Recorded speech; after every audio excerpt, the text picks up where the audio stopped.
ఓం శ్రీ మాత్రే నమః. నిన్న గ్రహణం ఉండే కదండి, చంద్రగ్రహణము.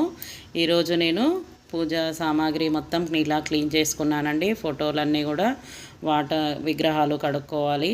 ఫోటోలన్నీ కూడా కొద్దిగా వాటర్లో గంగాజలం వేసుకొని అన్నీ తుడుచుకోవాలండి శుభ్రంగా. విగ్రహాలు కూడా కొద్దిగా గంగాజలంతో కడుక్కోవాలి. పూజా సామాగ్రి అంతా కూడా ఇలా తోముకొని తడి లేకుండా తుడుచుకోవాలండి. అప్పుడు తొందరగా కలర్ షేడ్ అవ్వండి. లేదంటే ఇత్తడివైనా రాగివైనా వెండివైనా తొందరగా నల్లగా అవుతాయి.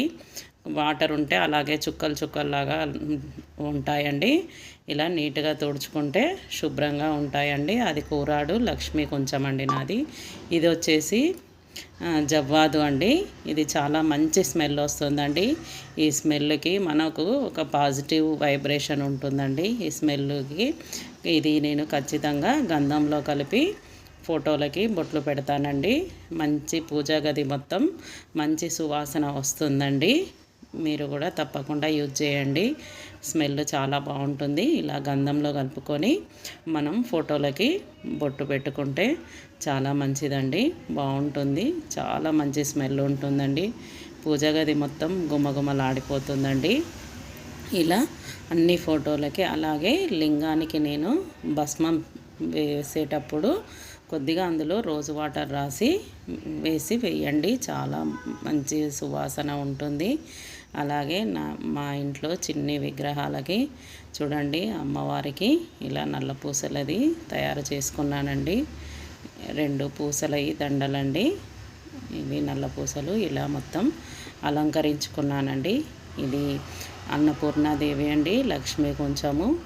చూడండి మొత్తము పువ్వులు అన్నీ మా ఇంట్లోని పువ్వులండి. నేను ఎప్పుడు పూజకి గోదర్బార్వే అగరబత్తీలు కానీ ధూప్ స్టిక్స్ కానీ వాడతానండి.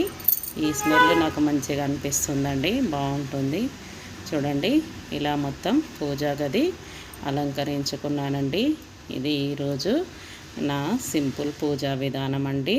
నైవేద్యంగా 2 ఖర్జూరాలు పెట్టాను. మనం పూజ ఎంత శాస్త్రోక్తంగా చేస్తామన్నది కాదండి. తెలిసిన వారు చేసుకోవచ్చు, తెలియని వారు ఎవరికి నచ్చినట్టుగా వాళ్ళు చేసుకోవచ్చండి. పూజ ఎంత ఆడంబరంగా చేశామన్నది కాదు. దైవ బలం ఉంది అని నమ్మి మనస్ఫూర్తిగా పూజ చేయడమే ఇంపార్టెంట్ అండి. దేవుడు ఉన్నాడనేది నమ్ముకోవాలండి. చూడండి నేనైతే లలితామాత అంటే నాకు చాలా ఇష్టము. నేనైతే అమ్మని ఖచ్చితంగా నమ్ముతున్నానండి. అమ్మ దయ ఉంటే మనకు అన్నీ ఉన్నట్టే అండి.